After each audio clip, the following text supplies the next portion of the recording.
Kwa hiyo kila mtu akaangalia kwa namna gani anaweza kwenda sehemu analojua yeye, lakini serikali hawakuweza kuajiri kuanzia 2015 mpaka 2017. Baada ya 2017 serikali ilipotoa chansi hiyo au nafasi hiyo, tukajitahidi kwa kadri ya tulivyoweza kwamba tuingie huko. Kwa nitakuwa naenda kwa haraka kwa sababu malengo yangu au matukio ambayo nataka nimshukuru Mungu hayapo sana huko. Juhudi tulizozionyesha kwenye kutaka kuingia, maanake utofauti ukaanza kuonekana mara ya kwanza na sasa. Kabla ya 2015 maana yake kuingia katika vyombo vya serikali ilikuwa ni rahisi, lakini baada ya hapo ukawa kuna ugumu, hivyo ikapelekea mpaka mtu unatamani kupata nafasi aidha kwa kununua, kwa kitu ambacho tulichoamulia wengine. Nakumbuka nilipoteza shilingi milioni 1 nikiamini kwamba ningepata nafasi, lakini kumbe nilikutana na matapeli. Kwa hiyo baada ya kupoteza hiyo pesa, moyo wangu uliingia tena nyongo, nikasema ninao uwezo wa kuangalia mambo mengine. Sasa sehemu ambayo nataka kumshukuru Mungu kwenye haya mambo mengine, maana nikajikuta nimeingia kwenye biashara ambayo hiyo ndio biashara ambayo nilifanya kwa takribani miaka 8, na visanga vya biashara hiyo havielezeki, na ndio sababu ya mimi kumshukuru Mungu ndani ya hiyo miaka 8, kwa sababu mimi umeniangalia, siwezi nikajua kwa watu walionizunguka au watu tuliokuwa hapa ni kwa namna gani pengine ulishawahi kupata hasara au ulishawahi kupoteza pesa, lakini mimi binafsi naweza kusema hapa naweza nikawa namba 1 kwa mtu ambaye amepoteza pesa nyingi sana. Wow. Japo sina hakika kwa kiwango cha pesa ambacho ulishawahi kukipoteza, lakini kwa haraka utafikiria kuna mtu hapa ashawahi kupoteza zaidi ya milioni 400 katika harakati zake za kuhangaika na maisha. Mimi hiyo pesa nimefanyaje? Nimepoteza. Nitaelezea matukio mawili au matatu ambayo niliona Mungu akinitetea, lakini sehemu kubwa ambayo naweza kusema Mungu alinitetea haikuwa rahisi. Wakati nilipokuwa napoteza hizo pesa na kutana na visanga, mshtuko wa moyo, lakini mpaka leo hii nasimama kushuhudia, maanake ni Mungu amenitetea. Sasa nitaelezea matukio kama mawili. Kwenye biashara hiyo nikakutana na rafiki yangu ambaye tukaambatana kama jinsi ambavyo tulivyojifunza. Angalia rafiki pengine ambao unaambatana naye. Kwa hiyo huyu naye alikuwa ni rafiki yangu na alikuwa ni mtu ambaye tunakesha, tunasoma, tunapanga mipango, lakini tukiamini siku moja tutatoka kwenye haya maisha. Basi siku moja tukakutana, nasema hiki kitu ambacho pengine tumejifunza kwa muda mrefu nafikiri tumesha kifahamu sana, lakini kitu ambacho pengine kinaturudisha nyuma yamkini ni nini? Ni mtaji. Hii mitaji ya dola 100, dola 200 inaweza ikawa inaturudisha nyuma. Hebu kidogo tutafute mtaji ambao unaweza ukawa atilisi kidogo na sisi tunafanyaje, tunapiga hatua. Yeye akatoa wazi, anasema mimi nyumbani nina gari, mimi dhamana yangu itakuwa ni kuleta gari, wewe dhamana yako ni kutafuta sehemu ambayo tutaweka ile gari bondi ili tupate pesa, tufanye biashara ndani ya mwezi mmoja, turudishe pesa ya watu, halafu tuchukue gari yetu. Tukaachana.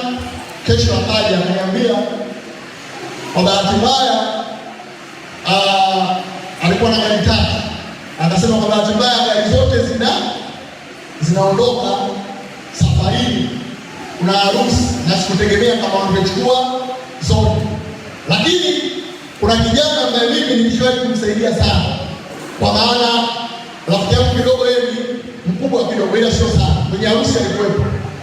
Akasema nilishawahi kumlea, nilishawahi kumsomesha, nimemwona ana gari sijajua ni ya nani, nitazungumza naye kama anaweza kutuazima.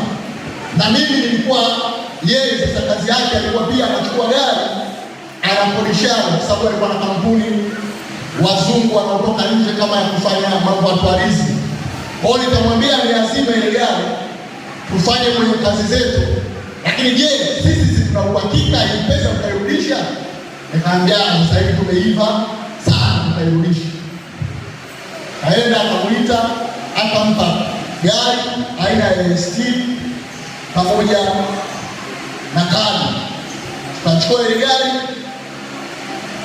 Kwa hiyo kwa upande wake tayari alikuwa ametoa gari, bado mimi kwenda kutafuta ile IST. Tulitaka tuchukulie mkopo wa milioni 5, lakini kwa rejesho nafikiri kama la 10% kwa mwezi. Nikaenda nikatafuta marafiki zangu Kariakoo pale, wakachukua gari na kadi, wakatupa shilingi milioni 5.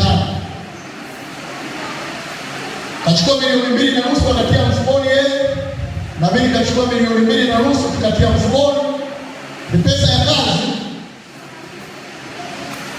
lakini pale tulizigawa.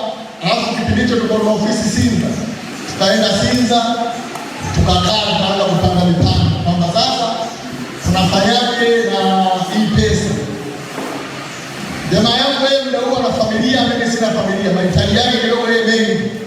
Anaambia sasa, unajua hapo kwanza tuchukue laki 400 mwanzo, alafu nyingine ndio tuitie. Nikaambia sasa kama pesa ya kazi zile kushaanza kuipa, anaambia sasa unajua nyumbani watu wanasafiri.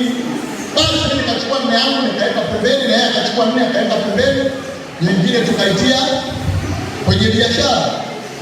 Ndani ya wiki moja ile gari, yule kijana kumbe alikuwa yake, akaanza kupiga simu. Na sisi hapo kuna kipengele iliruka. Sisi tulichokifanya, yeye alisema ile gari anafanyaje, anafanya Uber. Kwa sisi tukamlipa pesa ambayo alituambia na uhakika wa kupata kwa siku, tukamlipa ndani ya siku 10. Kwa ile wiki moja aliporudi kwetu, maana sisi tayari tulikuwa tunamdai kama pesa ya siku 3. Lakini aliporudi, alirudi kwa maana ya bosi wake ametaka kuiazima ile gari ili weekend Jumapili aende nayo beach, ambao weekend kiukweli ile jamaa afanyaji kazi na kwa gani ni kwa ajili ya kwenda kufanya service. Kwa hiyo akamwambia naomba uniazime ili niwapeleke watoto beach. Jamaa gari ipo kwetu, sisi gari hatuna, gari tumeiweka bodi. Mtaji ndani ya hizo siku 10 umeshatoka kwenye milioni 5, tunacheza kwenye milioni 2.8. Na gari inafanyaje? Na gari inatakiwa. Akaja kusumbua siku ya kwanza, akasumbua siku ya pili, ikafika hatua bosi wake akamkaba koo kwamba naiomba gari yangu. Akaona namna, akaja ofisini, akaja na bosi wake.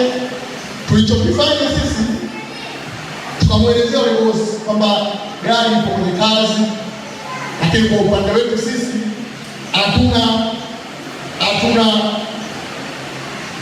mgogoro wowote na kijana wako. Kijana wako tayari tumeshamlipa kiasi kwamba sisi tunamdai. Sasa kitu kingine ambacho pia bosi yule alikasirika, akasema kama mmemlipa huyu siku 10, mbona mimi hajaniletea hata shilingi 10? Kwa hiyo ikawa sio juu yetu, manake ni mambo yao. Kwa hiyo tukisema hasa alikuja na mpambe. Sasa wapambe siku zote kuna kauli nasema wapambe nuksi. Jamaa kama anakuelewa kukuachia ndani ya mwezi mmoja, ila akitoka nje na rafiki yake wakirudi ndani, mambo yameharibika. Bwana, mimi nataka gari yangu. Ikafika hatua tukasema basi sawa, sababu gari ilishakuwa kwenye kazi, kesho njoeni mchukue gari yenu. Kwa hiyo wao waliondoka, sisi tukaanza kule. Tuna uwezo wa kwenda kuchukua gari kwa sababu tuko marafiki zangu, lakini pesa tayari haijafanyaje, haijatimia na imeshapungua kwa kiasi kikubwa. Tunaipata wapi kurudisha pesa ya watu? Haiwezekani. Hao wenyewe wanataka gari yao na wamechachamaa. Kwa kilichofanyika, jamaa tena akatoa wazo, akasema hapa nimtafute tena rafiki yangu mwingine atupe gari hiyo aina ya EST, tuipeleke kule, alafu wale watupe ile, tuwape gari yao, alafu mkataba uendelee na gari nyingine. Iko kitendo kikafanyika katika ile pesa pia tuliyobaki nayo nusu, tukawalipa tena ile gari mpya. Maana yake kazi ya siku 10 ile gari tukarudisha, wakaondoka nayo kule, gari ile ikafanyaje, ikabaki nyingine. Japo wakasema jambo hili mlitupa gari ya kwanza ilikuwa nzuri, hii kidogo ipo hivi, tunaambia tutawaletea hii kaina hii, kuna mambo kidogo ikakatiwa insurance na nini kitu kama hivyo. Ile ikachukuliwa. Ile iliyobaki baada ya siku kama 3 wakatupigia simu wakasema hii gari bwana Joel mkae nayo, hiyo gari nimeshamaliza kukatia gari na nini iletee. Hii gari ni mbovu, sio kama ile, kiasi kwamba hii mkiangalia na thamani ya milioni 5 tuliyowapa kidogo inaonekana kama zinaendana, naweza kama katuachia tu gari yenyewe, sisi tunataka ile yetu. Kwa nyinyi Joel mchukue ile gari, lakini itaibidi kutuletea ile ya kwanza, na ile ya kwanza imeshaondoka. Kwa sisi kilichofanyika, aenda tukaichukua ile gari. Kwa mwisho wa siku tukawa tuna gari ya watu, lakini tuna milioni 5 za watu, kwa maana milioni 5 tuliopewa, lakini mpaka hapo kwa kama kwenye wiki 2-3 hiyo pesa yenyewe nayo hatuna, haina pressure. Kwa milioni 5 hatuna, kule tunadaiwa, na kule tunadaiwa sio 5, kule tunadaiwa 6, na tunaambiwa tupeleke gari haipo. Hii gari ambayo tuko nayo huku wenyewe tumeichukua sehemu nyingine, lakini kwa kuwa ile pesa ya kule imepotea na tuna gari na hii gari tumerudishiwa, na wale ambao tumechukua kwao tulioomba mwezi mmoja kama tulivyoomba ile ya kwanza, na tumerudishiwa baada ya siku 3, tukaitumia tena hii gari tutafutia tena hela nyingine ili kiwezekana turudishe kule. Kwa tukachukua ile ST tena tukaipeleka kwa mtu mwingine, tukachukua tena milioni 5. Kwa tukadaiwa gari na shilingi milioni 10, tukiamini kwamba hii milioni 5 ya sasa tunao uwezo wa kufanyia kazi, tukairudisha kule pale pa kwanza, tukarudisha na huko. Hilo jambo lilienda, yule ambaye alichukua hii gari kwa mara ya pili na akatupa shilingi milioni 5, yeye akasema mimi naenda Morogoro, anaenda Tanga, kule mara nyingi ndio shughuli zangu na kuzifanyia. Kwa hiyo ile gari ya pili ikaenda Tanga. Hii pesa ya pili pia ikafanyaje? Ikapokea. Kwa tunadaiwa milioni 10 pamoja na gari ya watu.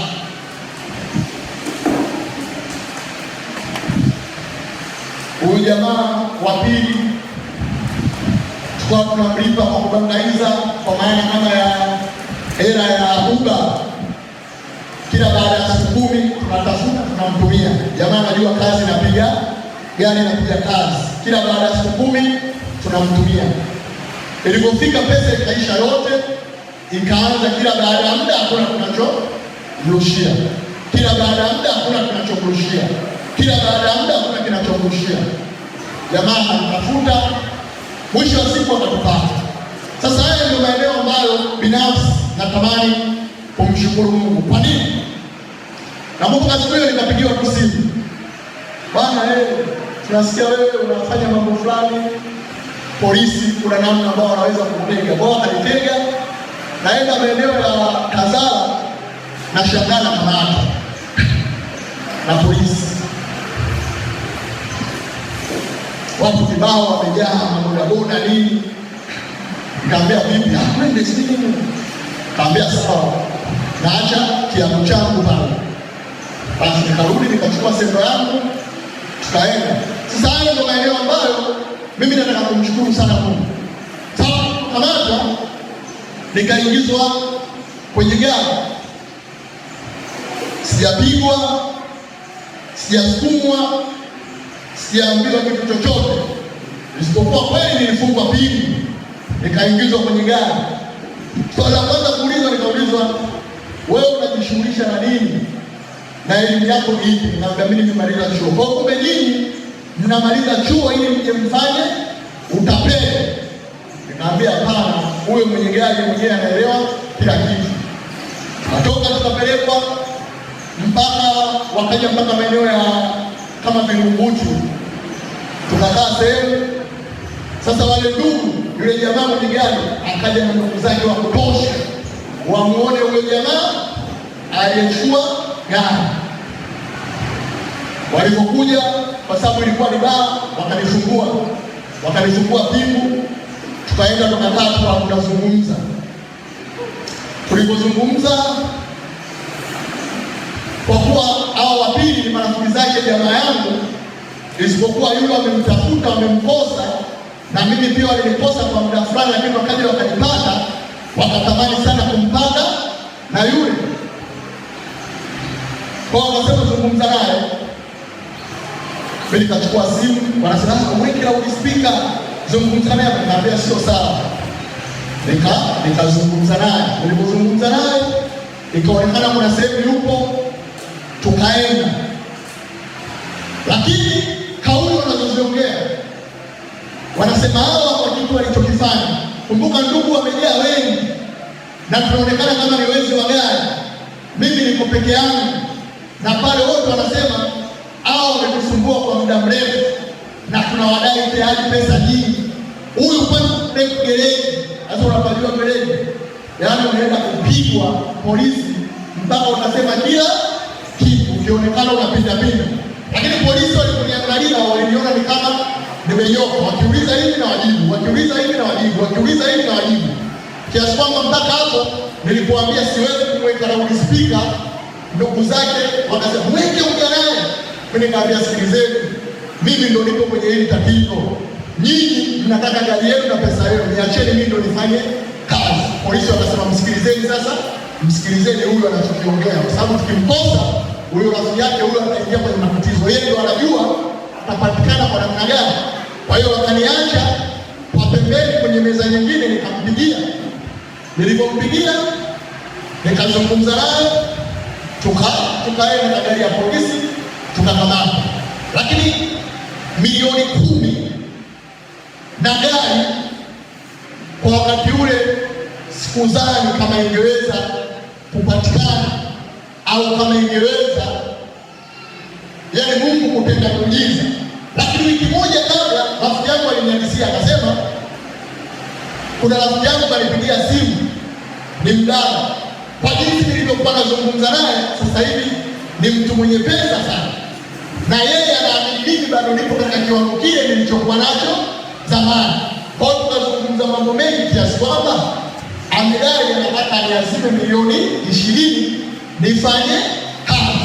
Kwa hiyo tulipokamatwa, yeye ndo akawa mtu wa kwanza kumcheki, akamwambia sasa sijajua message aliandika kwa namna gani au kwa haraka gani, lakini kwa haraka akaomba shilingi milioni 6. Kwa polisi walipokamata wakatutia kwenye gari, wakasema sasa, yaani hapa tunawapeleka gereji, hiyo gari kama mmeuza mtasema, hiyo pesa ya watu mtasema, na kila kitu mtasema. Lakini rafiki yangu akasema, kwani kinachohitajika ni nini? Si pesa wanaodai? Basi ngoja mimi naomba nipige simu moja nizungumze, kama pesa ikiingia basi tuweze kumaliza ile tatizo.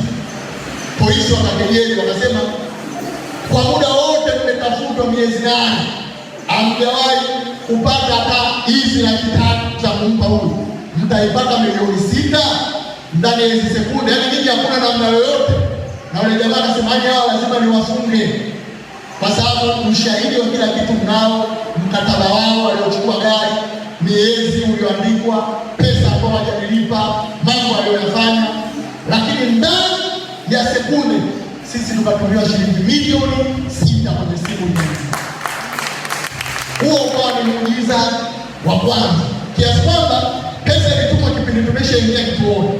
Kituoni tulipoingia, jinsi tulipopokelewa na maaskari, walianza kutupokea kwa namna kama wanavyopokea watu wengine, kwamba vua mkanda, kaa pale, sijui nini.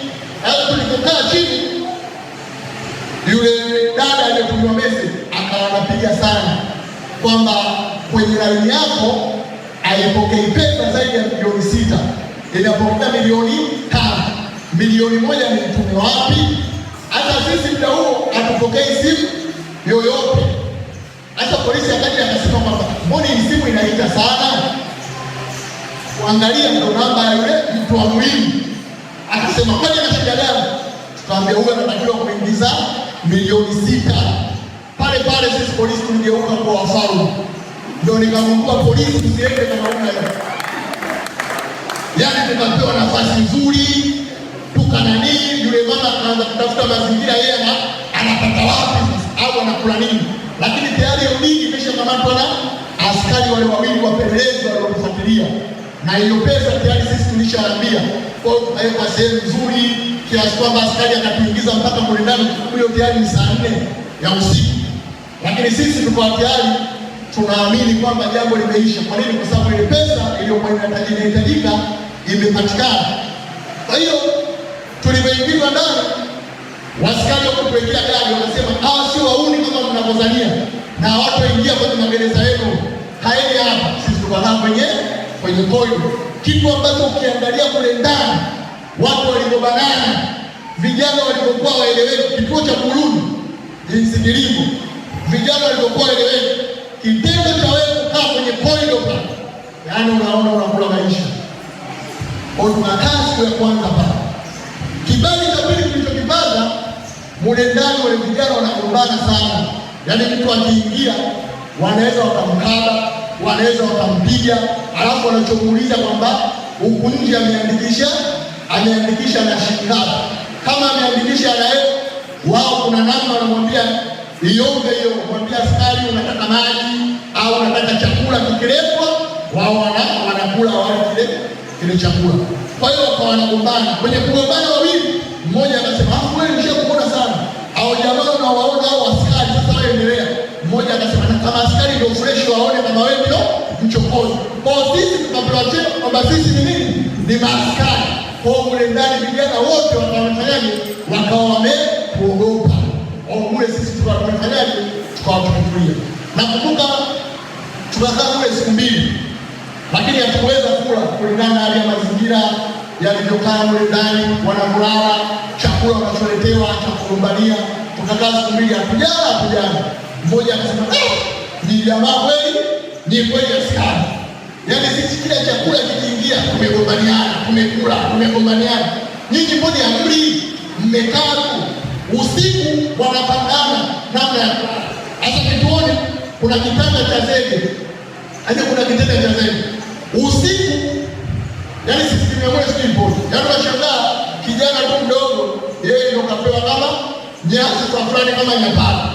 Mbaba kama mama Mary, kama baba Mary anaweza akaingizwa chini ya kile kitanda. Lala huko. Mimi najiuliza, sisi hawajakugusa. Tumekaa tu pembeni. Wote wamepangwa.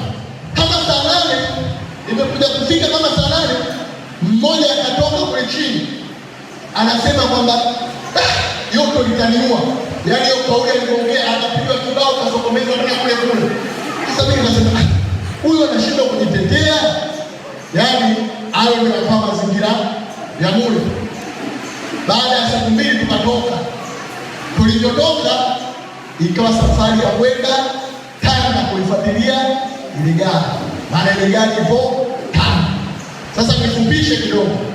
Lakini kitu ambacho Mungu ametutendea kule ndani, na ile pesa ilipopatikana kwa haraka, na Tanga tulipoweka wale jamaa tunampigia simu kwamba kuna pesa yako, kwa sababu yeye alitugaia bei gani? Alitupa milioni 5 na akataka milioni 6. Sisi tukamwomba tukamwambia tukupe milioni 5 alafu milioni 1 utakumalizia. Akazima simu na akakataa. Kwa hiyo hatukujua tutampata wapi tena Tanga. Yaani tumeingia Tanga, tukaripoti kituoni, tuliporipoti kituoni, baada ya kutaka kumtafuta mimi nikampigia simu, aliposikia hakuna zaidi ya milioni 6 kwa muda tuliokaa, akazima simu na hatujitanga tutampata. Nilichokifanya nikapiga simu kwa rafiki yake mwingine, yeye mwenyewe akanielekeza tu juu, lakini kuitafuta ile gari mpaka usiku, tukaja kuona ipo ndani ya nyumba imefungiwa. Tukasema hakika Mungu anaweza. Yaani tunatafuta tu hivi, yaani kama Dar es Salaam unaitafuta gari kwenye nyumba za watu kwa kuambiwa tu yule jamaa amepatikana kama maeneo ya Yombo. Tukamtafuta kwenda tukapita pikipiki kuangalia ndani, kwa kuta gari imepaki. Tulipokuta gari imepaki, hasa saa hiyo kama kwenye mida ya saa 12 na saa 12 huwezi kuchukua kitu kwa mtu kabla kiongozi wa polisi mwenye cheo cha aina fulani. Ikabidi turudi kituoni, tuje na defender kurudi pale kuja kumchukua. Kurudi pale, wale watu tulioacha walinde, kuna rafiki yetu mmoja tulimwacha askari wale ndugu tulioenda nao kwenye gari yao, tukawaacha wale walinde, sisi tukarudi kituoni. Kurudi yule dogo ameshapata taarifa kwamba wenyewe, maana tulimpigia, kwa hiyo akataka kuiondoa ile gari usiku na akafanikiwa kuiondoa. Tunarudi, jamaa anapigia simu, jamaa ameshakimbia na gari. Askari wakaanza kulaumu sana. Na kumbuka yote yanafanyika, maana gari ikosekana. Sisi hakuna namna ambayo tutaacha tena huru, lazima turudishe kituoni, na jamaa amekimbia na gari, tunaipata wapi?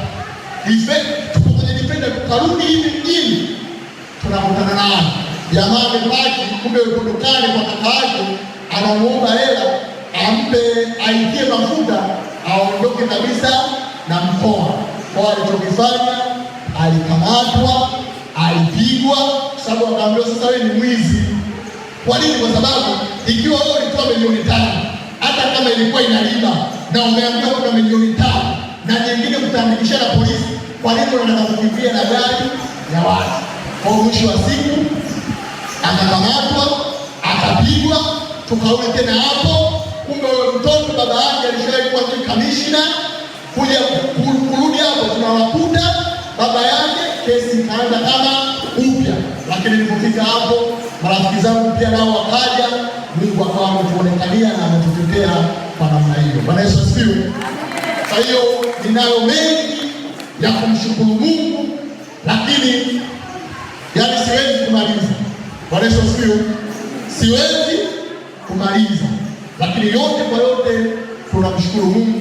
Tushaenda mpaka hospitali baada ya pesa za watu kupotea zaidi ya milioni 50. Mimi pressure ikawa iko juu, lakini nilipopimwa daktari akaniambia, nafikiri shekushuhudia mapigo ya moyo alikuwa anaenda mbio, nikapigwa ma x-ray na nini, lakini kaambiwa nipo sawa. Kwa mambo ni mengi ambayo Mungu ametutetea na ametuvusha na ametuonekania.